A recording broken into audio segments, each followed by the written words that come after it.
Hi everybody, welcome to Empowerment Through Music. My name is Angelo Pentaris. One of the most frustrating things that we face as drummers or as human beings in general is to feel stuck.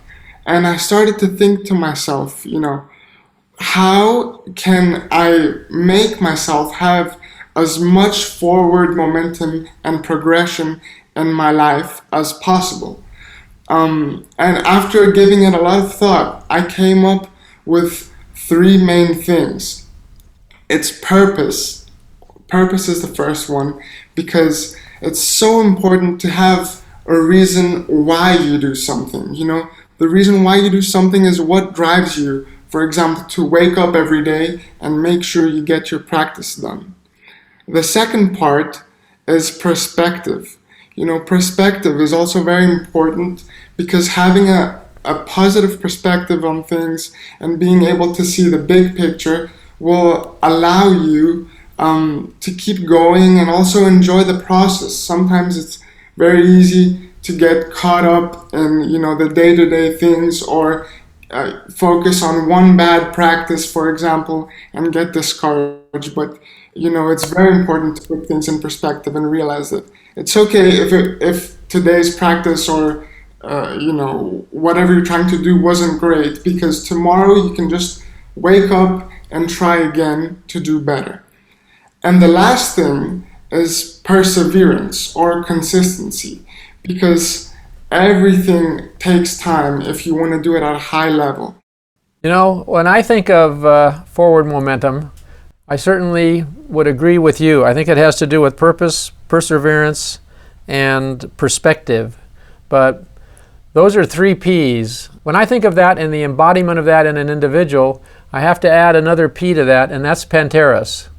I think there's really four P's that go together in order to really define what momentum is. Thank you so much. That's really an honor. I have an interesting story that this just brought back to mind in terms of moving forward all the time. It was a lesson I learned very early on and has nothing to do with music, but had a lot to do with not only my musical career and my personal career later as an inventor and as a manufacturer. At 9 or 10 years old, I was trying out for baseball for Little League, which was popular here in America, and they hit me a ground ball really hard, and it went right between my legs, right out into the field, which is like the worst thing that could happen if you're auditioning in order to get on a great team. So I figured, I'm never going to get on the major league team. They're not going to pick me. And a couple of days later, I get a call from the coach of a major league team, and he says, "I'm picking you on my team." And I said, "Whoa, I really thought I didn't have a chance when the ball went between my leg." And he said, No, I chose you because as soon as it went through your legs, you turned around and ran after it, which showed me that you were never looking at failing as a failure. You were just going to correct whatever you did wrong and then move forward. And so I always thought that was a great lesson in life. So failures, which you always have, momentum keeps going no matter what, because the sun's coming up tomorrow, no matter what happened today. And I think if you look at it as a learning experience and you correct things and you just move forward and don't look back, that's what momentum is. And in music, you have quite a momentum going when you play this song. Yeah, that's also part of the reason that I chose this title. But also just to add on what you said, because I've been through many failures and setbacks from a young age. There's something that I always try to remind myself when I'm going through a difficult time, and that is that failures are just stepping stones to success. And sometimes you really you need those failures because they show you exactly where you need to improve, and they help you refine yourself so then you can actually succeed. Was there something in you that said, "I'm not going to listen to people who say I can't do something"? In fact, telling me I can't do it is probably the thing that makes me going to be sure I will do it. For sure. I've heard, you won't be able to walk, you won't be able to ride a bike, you shouldn't be a drummer. I've heard it about everything that I do, even, you know, my hobbies, which are windsurfing and wakeboarding. There was always someone along the way to tell me that I can't do it. But to be honest, it was never about them. It was about me, and it was about doing what makes me happy because it's my life. So, you know, I disregard those people, but I don't focus on them too much. And I just do whatever I want to do and pursue what I want to pursue because it gives me joy and it's my life. So I get to make the decisions of what I can and cannot do. And as you're referring to momentum as a song, I'd love to see the song and reflect on that with you. Yeah, let's take a look.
Whoa!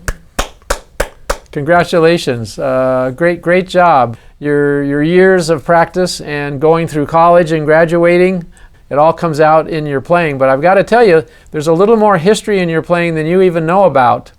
If you go back and look at that tom-tom intro, there's a little bit of channeling even Gene Krupa in there from the 40s, a little bit of Hawaiian war chant, if you've listened to those songs. Yes. Actually, the thing that I love most about Gene Krupa is the energy and the momentum that he brings when he plays. You know, it's impossible to look away. I feel like he puts every fiber of his being in the notes that he plays. It's so inspirational to watch him, even so many years later. And exciting for me as someone looking back through the history to see how younger generations like yourself, maybe they don't even know how much that's playing into into their psyche, into their being, but how that kind of continues on. And then you do something totally modern that would never have been done back in the 40s, 50s, even in the 60s so much, which is open handing when you're playing, open hand playing when you're playing the snare drum, accents and rim shots with the right hand too. To be honest, I that just came naturally for the specific song. I don't always do it, but it just felt right, so I just kind of went with it, you know. Great performance, and a great way to look at opening up my eyes. You know, when people write songs, and when they sing songs, and when they play music, you know, it's a message that you're trying to get across. In interviewing the great Hal Blaine once, asking him a question, what is the first thing he'd like to know when he goes into a studio in order to perform, you know, a major song with a major band, what would you want to find out about that song? And his answer was the lyrics. He wants to know what emotionally is being conveyed in that song, and that will affect his drum part.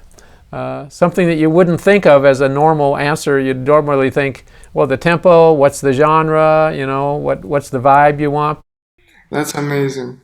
You know, for this, when I was preparing for these recordings, actually, how I knew that I was actually ready to book the studio and go in there and record is when I reached the point that I could stop thinking about what I'm actually doing and what's going on technically and focusing more on the emotion and the energy that I'm trying to convey. Well, you certainly did that. It comes out musically and personally in your life and in the history of your life also. So it's an honor for me to be friends with you and to be able to know you, and certainly a lesson for everybody at every level for inspiration, motivation, purpose, perseverance, and perspective. Those are the three great P's of and the fourth one we have to add too. I'm going to say the four in Pentaris, which really exemplifies those. Well done. Thank you so much for being a part of this project. It's an absolute honor to know you and to have this time to speak with you and have your input and inspirational stories.